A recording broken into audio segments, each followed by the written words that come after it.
Bonjour à tous et à toutes, je m'appelle Eleana, donc j'ai un compte Instagram qui s'appelle Motivation X God où je partage des motivations chrétiennes, où je fais découvrir à ma communauté entre guillemets des chansons chrétiennes, euh, même des vidéos chrétiennes que j'ai regardées qui m'ont édifiée.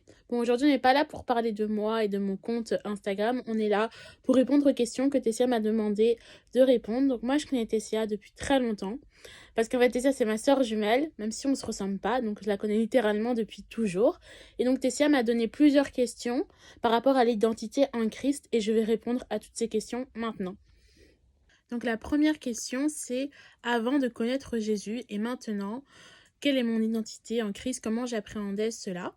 Donc déjà, avant de connaître Jésus, je ne pensais pas qu'on pouvait avoir son identité dans le Seigneur. Donc je ne savais pas que j'étais aimée, choisie, libre, toutes ces choses-là. Bah, je ne les savais pas et pour moi, j'étais juste une fille timide, réservée. Et je n'aimais pas du tout ma personnalité. Donc du coup, pour moi, j'avais pas vraiment d'identité, je savais pas qui j'étais. Je prenais des films un peu avec tout le monde. Donc en fonction de telle personne, j'allais agir comme ça. En fonction de telle personne, j'allais agir de telle ou telle manière. Donc c'est vrai que du coup je savais pas du tout qui j'étais. Mais quand j'ai rencontré Jésus, bah, j'ai vraiment pu comprendre mon identité et grâce à la parole de Dieu justement, parce que du coup j'ai pu comprendre que j'étais aimée, que j'étais libre, que j'avais plus du coup à avoir peur de la mort ou quoi que ce soit parce que j'étais libre, parce que Jésus était mort à la croix pour moi, qu'il avait pris mes péchés et qu'il avait anéanti la mort à la croix. Donc j'avais plus du tout peur de toutes ces choses-là. Bah, j'ai aussi découvert que j'étais enfant de Dieu, que j'appartenais à Dieu, que mon corps c'était son temple, etc. Donc c'est toutes ces vérités bibliques que j'ai acquéries en du coup devenant chrétienne et en acceptant Jésus dans ma vie. Question numéro 2, est-ce que tu t'aimes? Moi je ne pense pas que je m'aime à 100%.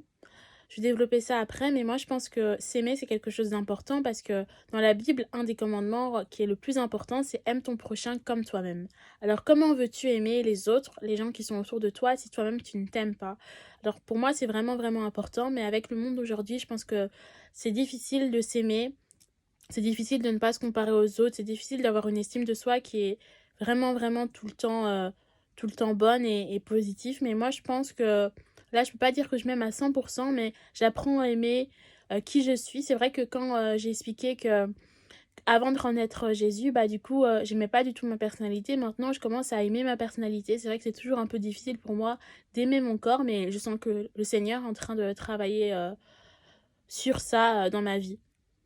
Comment je fais pour remédier à mes complexes? Je pense que Tessia elle a déjà parlé de ça dans sa chaîne YouTube. C'est qu'en fait, j'ai un pot où j'ai mis des vérités sur moi en mode oui, tu es belle, etc. Tu es choisie. Et tu vois, voir toutes ces choses sur moi, sur plus ma personnalité, etc. Bah, ça m'aide à plus me concentrer sur le physique. Je pense que c'est vraiment important de plus forcément se concentrer sur le physique. Et moi, je me suis rendu compte qu'en fait, des fois, les complexes, etc., c'est par rapport à ce que les autres pensent de nous. Alors moi, je pense que c'est vraiment très important de ne pas se focaliser sur ce que les autres peuvent dire de nous. Par exemple, imaginons une fille, on lui a dit qu'elle était trop grande et pour elle, elle s'est jamais trouvée trop grande. Elle a toujours trouvé que sa taille était bien et qu'à partir du moment où les personnes vont lui répéter sans cesse, oui, tu es trop grande, c'est à ce moment-là qu'elle va se trouver grande et elle va avoir un complexe par rapport à ça. Et donc du coup, pour moi, les complexes, des fois, ça vient de soi-même, de la pression aussi de la société, mais souvent de ce que les autres peuvent penser de nous, parce qu'on a peur du regard des autres. Et je pense qu'on doit un peu moins appréhender notre physique, parce que à la fin de notre vie, on va pas garder notre physique. On n'aura pas encore notre corps comme on l'aura aujourd'hui.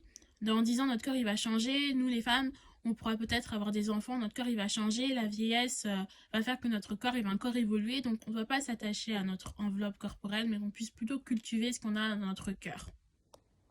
Donne-moi 4 valeurs sur ta personnalité, sur qui tu es, qui t'aident chaque jour.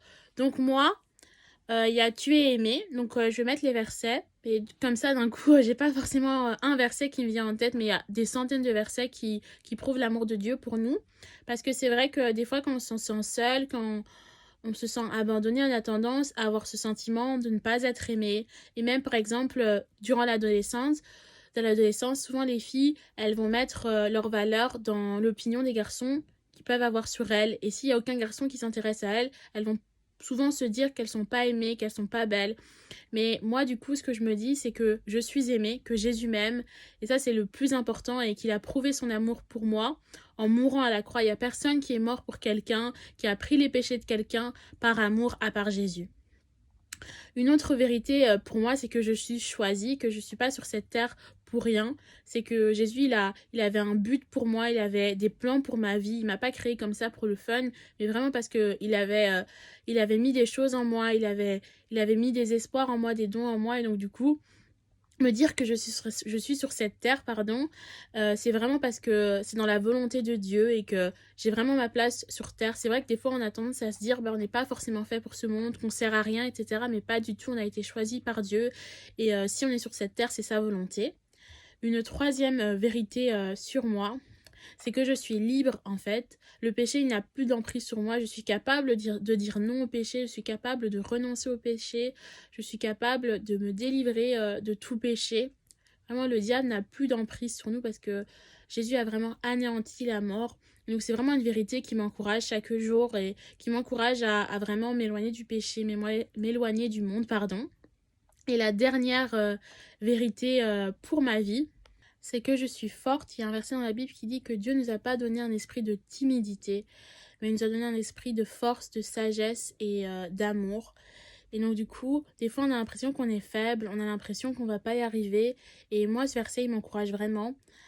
La Bible m'encourage vraiment par rapport à ça et montre que je suis forte, que je peux surmonter les difficultés. Les gens qui me connaissent, ils savent que mon verset préféré, c'est 1 Corinthiens 10-13, parce qu'en fait, c'est les tentations qui vous est survenues. Je me rappelle plus exactement du verset, mais je vais vous le mettre là. C'est mon verset favori parce qu'en fait, il montre que voilà, on aura des épreuves, mais on est capable de les surmonter. Et que si Dieu nous a mis ces épreuves-là, c'est parce qu'il sait qu'on est capable, il sait qu'on est assez fort pour vaincre ces épreuves ou vaincre ce péché-là. Est-ce que tu as des tips pour connaître ton identité en Christ? Tout simplement la Bible et aussi sur Pinterest, des fois je vois des petits mind maps où on met du coup les mensonges de l'ennemi et la vérité de Dieu. Et du coup, lire ces choses-là, les écrire et puis relire les versets à côté, ça m'encourage vraiment et ça m'aide vraiment à savoir qui je suis en Dieu. Et je prie aussi pour demander à Dieu de me révéler vraiment mon identité.